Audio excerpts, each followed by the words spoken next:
जब कभी महाभारत का जिक्र होता है तो दानवीर कर्ण का नाम जरूर सामने आता है। कर्ण महाभारत काल के प्रमुख पात्रों में से एक हैं, जिनके दान के किस्से आज भी लोगों की जुबान पर चढ़े हुए हैं। बता दें कि कर्ण माता कुंती और सूर्य के अंश से जन्मे थे। इनका जन्म एक खास कवच और कुंडल के साथ हुआ था, जिसे पहनकर उन्हें दुनिया की कोई भी ताकत परास्त नहीं कर सकती थी। कर्ण पांडवों के ज्येष्ठ भ्राता थे। आपको बता दें कि माता कुंती का विवाह पांडु के साथ हुआ था, लेकिन कर्ण का जन्म कुंती के विवाह से पहले ही हो गया था। कर्ण की खासियत ये थी कि वो कभी भी किसी को दान देने से पीछे नहीं हटते थे। कोई उनसे कुछ भी मांगता था तो वो उसे दान दे देते थे, और महाभारत के युद्ध में यही आदत उनके मृत्यु का कारण बनी थी।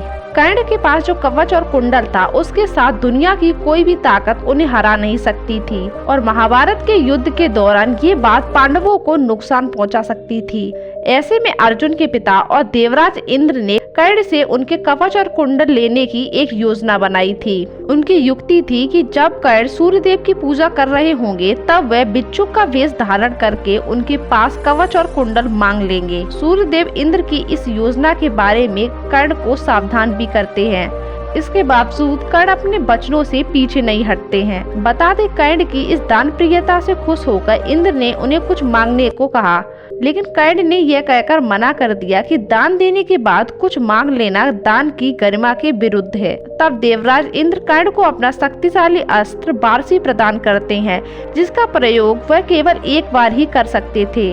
आपको बता दें कि जब महाभारत का युद्ध चल रहा था, तब श्री कृष्ण के इशारे पर अर्जुन ने कर्ण का वध किया था। कवच और कुंडल ना होने की वजह से उनके प्राण चले गए थे। ऐसा कहा जाता है कि कर्ण के कवच और कुंडल के साथ देवराज इंद्र स्वर्गलोक में प्रवेश नहीं कर सके, क्योंकि उन्होंने इन्हें झूठ से प्राप्त किया था।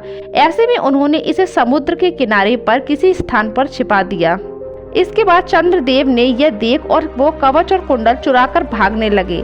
तब समुद्र देव ने उन्हें रोक लिया, और इसी दिन से सूर्य देव और समुद्र देव दोनों मिलकर उस कवच और कुंडल की सुरक्षा करते हैं। ऐसा कहा जाता है कि इस कवच और कुंडल को पुरी के निकट कोणार्क में छुपाया गया है, और कोई भी इस तक पहुंच नहीं सकता, क्योंकि अगर कोई इस कवच और कुंडल को हासिल कर लेता है तो वह इसका गलत इस्तेमाल उठा सकता है। अगर आपको ये वीडियो अच्छी लगी हो तो इसे लाइक और शेयर करना ना भूलें। साथ ही अगर आपने सब्सक्राइब नहीं किया है तो उसे भी कर ले। तो चलिए मिलते हैं नई वीडियो के साथ।